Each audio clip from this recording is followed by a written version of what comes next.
Hello and welcome to the PP Guru yearly coverage of nearly all the free comic book days and comics giveaway days books for 2026. I apologize for running late as I am putting the finishing touches on this week's entry. I will be starting reading this week's stack of 9 to 10 offerings. I work. I was supposed to do this Thursday night. And somehow I was my triumphant return to my office was supposed to be Tuesday, Wednesday, and Thursday, but for some reason I had to go on Tuesday, take Wednesday off, come back on Thursday, and I had to go pick up my regular books at my local comic shop, and that screwed me up, and because I had to get up on time for work on Friday to do half a day's work because the Memorial Day weekend and stuff. So anyway, there are 9 books again, and the first one we have is The Greatest American Hero. This is, I believe, this is one of a new company publishing this called Amp Comics, and they are located right smack dab on the UCLA campus. My mind's boggling at this. Right on Broxton Avenue. I think right next, just around the corner from the In-N-Out Burger there. Anyway, I'm gonna have to pay those guys a visit. But anyway, this is they're doing an adaptation of the old classic 70s TV show, The Greatest American Hero, which starred William Catt and Connie Seliga and Robert Culp, I remember. I wasn't a big fan of the series, and but I think my half sister back in New Jersey used to watch it, and that was her safe space because she really kept away from the superheroes, even superheroes like Wonder Woman and Supergirl, but she did like Spider-Man, but only when he appeared in Spidey Super Stories. Anyway, this story is this is the continuation of Ralph. I forget his last name, but the character's name's Ralph, and he's aged somewhat in this story. And the artwork from it. Oh, I didn't tell you about this. I got this one at Golden Apple. After I got 34 of the titles from my local comic shop, who was nice to pull all those for me. I had there was a lot missing, so I went over to Golden Apple because it's like a couple blocks away, and they had a big thing, and I waited online for like maybe 25 minutes to get an additional 6 books plus this one, so it was additional 7 books I got. And it happened to be that the writer Don Hanfield was there, and I didn't look at the other guy. Apparently the other guy was William Catt sitting there, and I didn't even talk to him anything because the writer Dan was asking. He saw I was wearing my employer's hat, and he heard about the craziness that was going on in my work, and we talked a little bit about it. He wrote this issue, and apparently, I don't know if this closely resembles what William Catt looks today, because the guy didn't look remotely like that, but apparently it picks up where he left off in the series, and he has to go to his, he has to see his son. He's got to warn his son of something, impending invasion coming, and his son is running some kind of con game, goes to Goodwill store, and he picks up a few items there, buys them, and he goes to an antique fair, which kind of reminds me of the one that takes place at Fairfax High School a bit. Probably that's where the inspiration came from. There's always a big, huge flea market going on over that area in the parking lot of the high school, and he takes all these items and goods there, and he tries to sell them as rare antiques. And apparently, this is where the older the Ralph, whatever his last name is, catches him and tries to warn him, and is a thing he has, and they're not buying his story. The guy introduces himself as his dad, and he's not buying the story. The whole thing. I assume that the actress Connie Selgo played his mom, was his mom, and he has to prove himself that he's on the level, that there's an impending invasion coming, and how can I make you believe that I am an actual real life superhero? And I'm not going to blow the ending for you, what he does. So let's just skip it to. Oh, okay. There's something I don't think I even read the last page of this. But anyway, you can scan this book, and you can see all of Amped Comics' entire roster of books. They do other books besides this, but as far as I know, this is the very first comic I ever seen by them. So anyway, and I heard this is going for some, halfway decent cash on your resale markets, what have you, and eBay, whatever that. Second book, Supernatural. This is based on the TV series, and Eric, how you spell it, Tripe, is also the big producer on The Boys, which is just recently concluded. It's a 5-year run. I haven't watched the final episode yet. I watched the 7th a couple of nights ago, and I'm saving it for next week. So, as you know, Supernatural was created as sort of a, I guess the WB, or was this CW's version of the X-Files. It was created in response to the X-Files, and has ended up lasting longer than the X-Files. I believe they did 15 seasons, while the X-Files originally did 9, but the X-Files got revived for another 2 seasons. It was called the X-Files Event Series, and it only lasted another 2 seasons. So Supernatural scorecard 15, X-Files 11. This story deals with the main Winchester brothers. Nobody really else. They harp on how they're missing their father a lot, and it has something they do with spontaneous combustion. They're exploring a case where they try to put a demon back in the bottle, and they come across this little munchkin of a female agent, I guess, and she helps them out, and she's revealed to be something else entirely. And here's the big demon they're trying, who's powered by spontaneous combustion.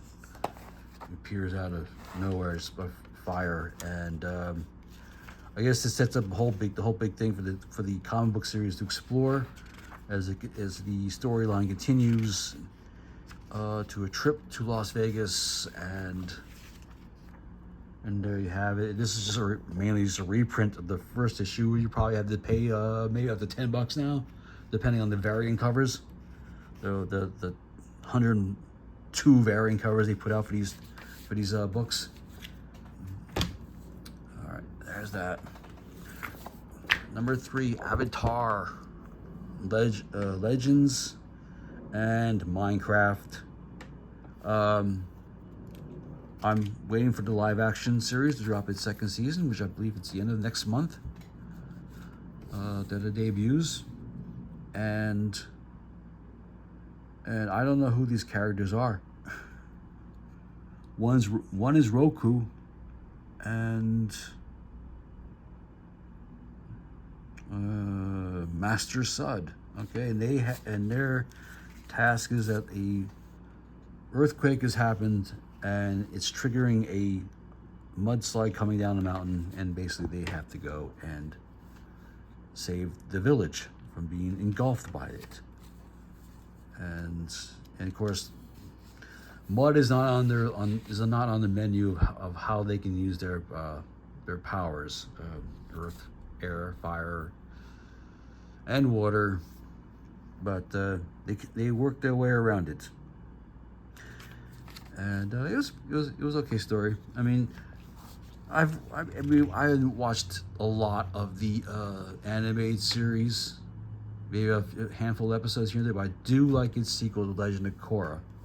I'm a big fan of that. And this is the a new miniseries that's coming out. I saw it on the stand. I saw it at my local comic shop the other day. Avatar: Last Airbender, the Kyoshi Warriors. Now, if you like it, if you like this kind of thing, it's for you. You know, you probably have a better grasp on it than I do. But we'll never get a grasp of this stuff. I don't know what the heck this is. This Minecraft. Didn't see the movie. Sorry. I don't usually go out of my way to see movies based on video games. Not my thing.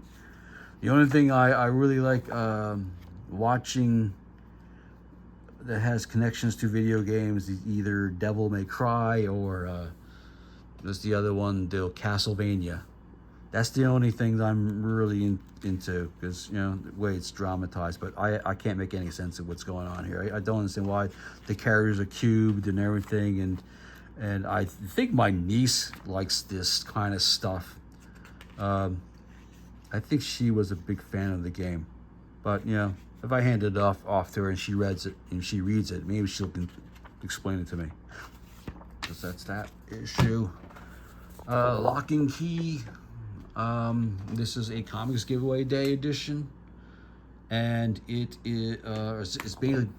mainly a reprint of the first issue, and they're trying to promote the new compact comic size line that IDW is doing. I think they've done a few of Godzilla already, but they want to get people rereading this again. And, you know, this was a semi-popular Netflix series. It's created by Joe Hill, the son of Stephen King, and artist Gabriel Rodriguez, and brilliant coloring by J Photos. Just sets the tone and mood and atmosphere, and it's great stuff. It was a great read. I remember parts of this happening in the TV show, and might want to refamiliarize yourself with the new compact size. Everybody's getting in the compact sized, you know, $10 to $14 size, you know, little thick books. You know, you can take on planes, trains, and automobiles. Read along, and they're quite fun because they're compact. Here we go. Flash Gordon, #1 reprint of the first issue. As you know, Flash Gordon was a focus of a free comic book day. Zero, he first introduced, well, at least this version was introduced through Free Comic Book Day, and I don't know what it's just Flash Gordon. It said, it didn't say #1 or 0 on it. But this is the first issue of the regular series, and it's just reprinted in black and white. None of that gorgeous looking Lee Lowbridge's colors in it. But it was a nice story to reread again. It's basically Flash strapped to a gurney, trying out and outwit a robot captor, you know, from stop him feeding intravenously and wherever crappy nutrients he's putting in his body, and just you know, he's Flash Gordon. Just there's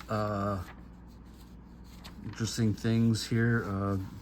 Other sort of creatures are trapped with him down here, you know, including some lizard dudes. And I like how, I know if you read this series, you'd like to see how Ming is depicted. Well, that's Princess Arden, or rather. I like the way the Ming looks in here. He's sort of like reptilian looking in here. But I can't seem to find a panel. I thought he was in this story somewhere.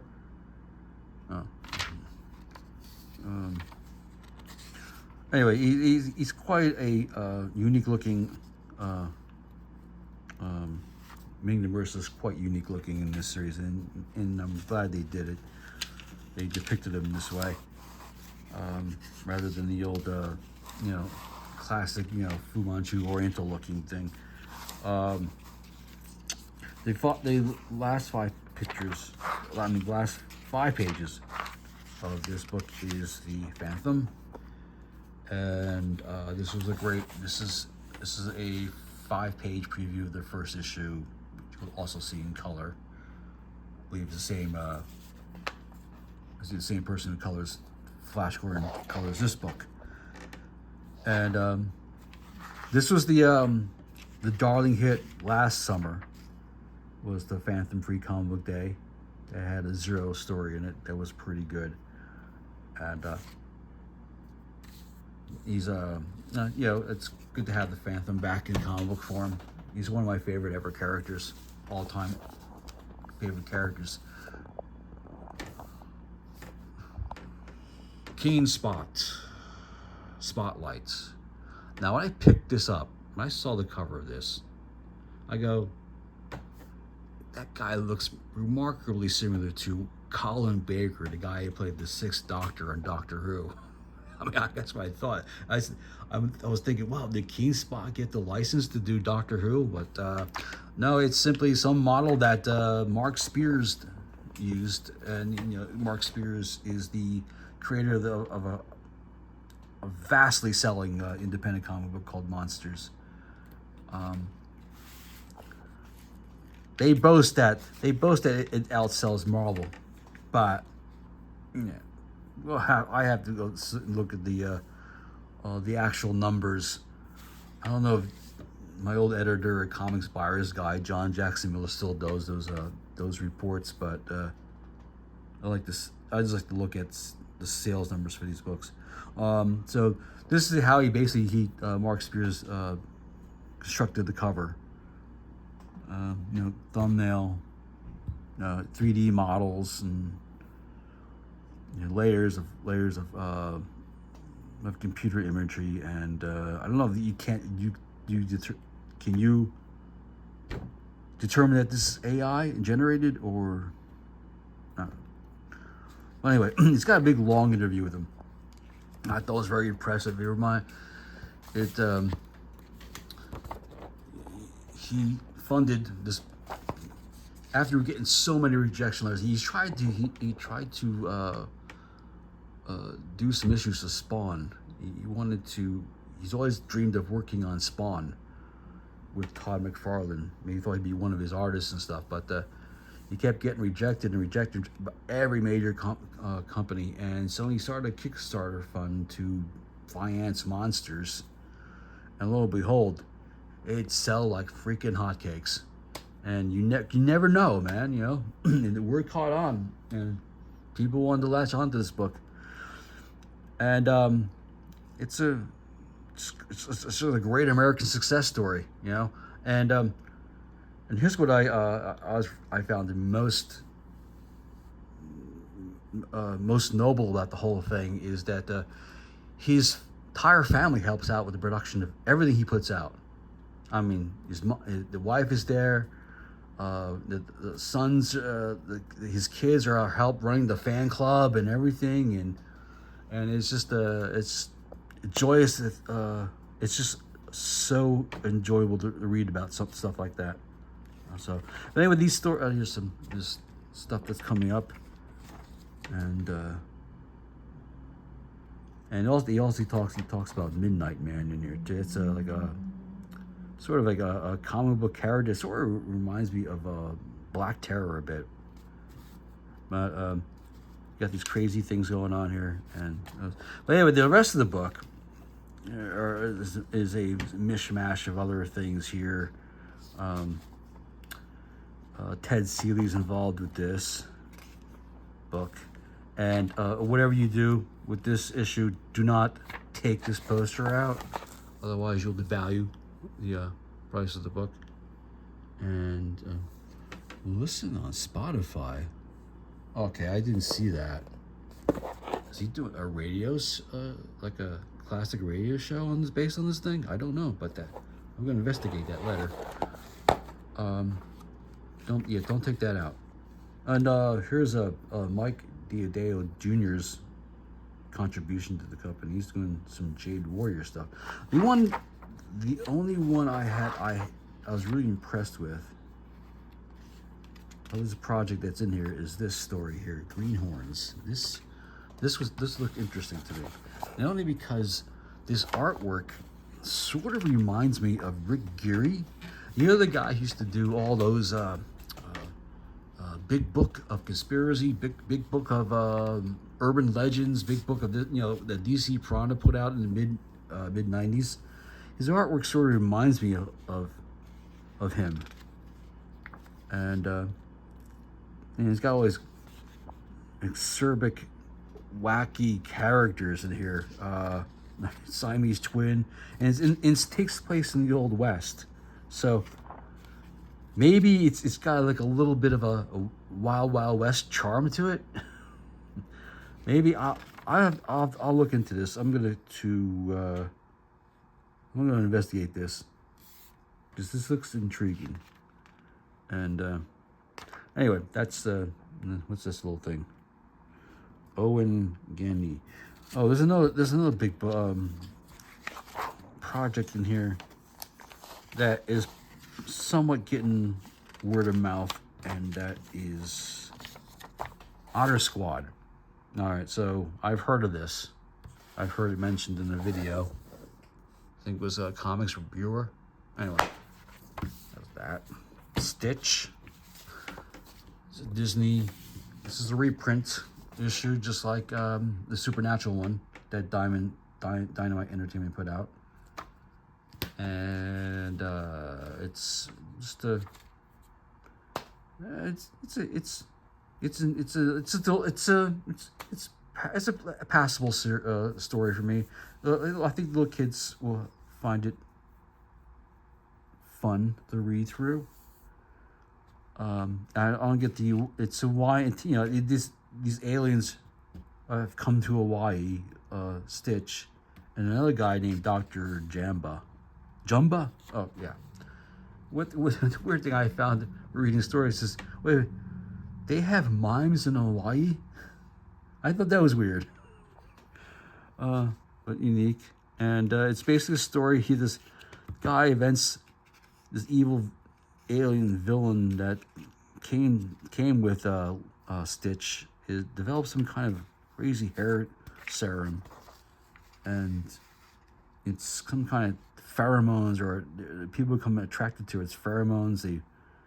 And it grows various parts giant size, but the giant size fro he gets right here, it's the Stitch's new do. And people just like instantly fall in love. They didn't like Stitch before. You think he's an annoying imp and a pest, but now the people love him, and they just want to touch that, whatever that is, on top of his head. And like I said, hijinks and hilarity ensues, and he's being chased in that panel. It's based on I don't know who this character is. He's some kind of Hawaiian native. Maybe they can get didn't Jason Momoa play in the live action version of this movie, animated cartoon? And there the story continues. You see, this is a reprint of issue 1. This one unique. Mind management. I say in the blog, I used to read Mind Management, I think when it was published by I'm going to say Dark Horse. I think Dark Horse took a chance on this book. It ran a good number of issues. I read a handful of them, but here's the thing. I know it's about spies and secret agents, but I don't remember a single goddamn thing that happened in any of these books. It's like It's like after you immediately read an issue of Mind Management, there's a knock on your door, and there's the guys from the MIB who are holding that pen up and say, "Look into the light," and snap. You instantly forget it the next day what happened. I think I'm fearing that the same thing will happen if I pick it up again. So this is a you can see how the quirky artwork there is. It's just unlike any comic book art before. Anything. I think Tom Scioli takes lessons from this guy because it's so quirky looking, but I love it, you know. And this is they're recruiting a batch of new agents, but I forgot who were the previous agents. That's the thing, man. Does everybody know if there's any recurring characters from the old series into the new series? I'd like to know. And the second story is, oh, this is funny. This is like an application to join and check the boxes that apply. I have trouble remembering where I was going to say next. I enter a room and forget what I was going to do. I can't remember the name of my friend's kids. I can't remember if my friend has kids. I can't remember if I have a friend. I like to rent out the 0% of my brain that I'm not using. I'm left-handed, but my parents may be right-handed. And someone's putting something in my food to make me paranoid. Now, that's the kind of application all job applications should consist of. You know, when you go to look for work at a Carl's Jr. or a Jack in the Box. I like to have someone ask me these questions. Because who wants to remember what they put in that stuff, right? So, anyway, the second story, Fort Psycho. And these are the characters. They're part of this ragtag group. And I assume that this has some connection to Mind Management. This could be the costume cutouts that they employ, but we don't know for sure because it's supposed to be a shared universe called Flux House. So they're out in the desert somewhere, and these guys explore what's going on. Some mysterious shenanigans are going on in some underground desert bunker, and they happen to come across their classic nemesis, the Red Lion. Now, does it remind you a little bit of the Red Ghost from Marvel Comics? I mean, it's just a coincidence, but I'm quite intrigued by both of these series. So count me in. I think this is going to go to my my pull list. Because I need something like Doom Patrol in my life again. And I think this fits the bill. So, there you go. And no doubt here is the big talked about book of the week. And this is Gem and the Holograms. And this is an updated version of the old children's anime cartoon. It's published by Boom. It's a comics giveaway edition. And, you know, as I reviewed last week, Boom did the Power Rangers. So this is a second big acquirement. It's the big thing now. You gotta get these children's shows or old animated cartoons, 80s animated cartoons to make big bucks to stake. It all started with Dynamite when they acquired all the Hanna-Barbera characters, and they are doing really, really, really, really well with them. Exception of the Herculoids, which I could have done better. There you go. I really love the coloring on this. This is pretty nifty. Hats off to M. Victoria Robato. Now, this is an nearly all girls created title. Written by Kelly Thomas, who also writes, I know her from Captain Marvel, Marvel's Captain Marvel. and Sophie Campbell, who I am currently reading in Supergirl. I'm sure they've both done. I both girls have probably zillions and zillions of credits to their name, and I really like the white and the pastel colors. It's just a perfect blend in here. And there's a new character that's appearing called Synergy, or is she based in? Was she part of the original series? I don't know. But I love the fact that she is controlled. I know I saw it in here somewhere. Oh yeah, it's pretty. And this is like a Tony Stark type of thing, because apparently all the synergy and all these the crazy apparatuses that are that go to enhance the singing group's powers are built by her dad, and they can manipulate many different versions of themselves, and like Iron Man's even mentioned in it. That was Dad that Iron guy? Iron Man? Yeah, Iron Man. Was Dad freaking Iron Man? What does he have? A super secret technology cave? That's pretty. And and this is what I dig. The characters are, all the machinations and hologram is controlled by a modular synthesizer. Now that's genius, man. 'Cause I love synthesizers. I'm crazy about synthesizers, especially vintage ones like the one I'm seeing here. It's part of a mini Moog there, right? So anyway, you flip the book over and you get My Little Pony. And the only thing I can really, I'm not a big fan of this, but this is like a girls' night out at the Comics Giveaway Day, and it's and there's some various stories of My Little Pony. There's 3 stories in there, 2 little ones and 1 big one, and all written by Katie Cook. I guess she is the resident expert on everything My Little Pony. And the cover is by Stephanie Buscema, who's a name I recognize. I think she's related to the Buscemas.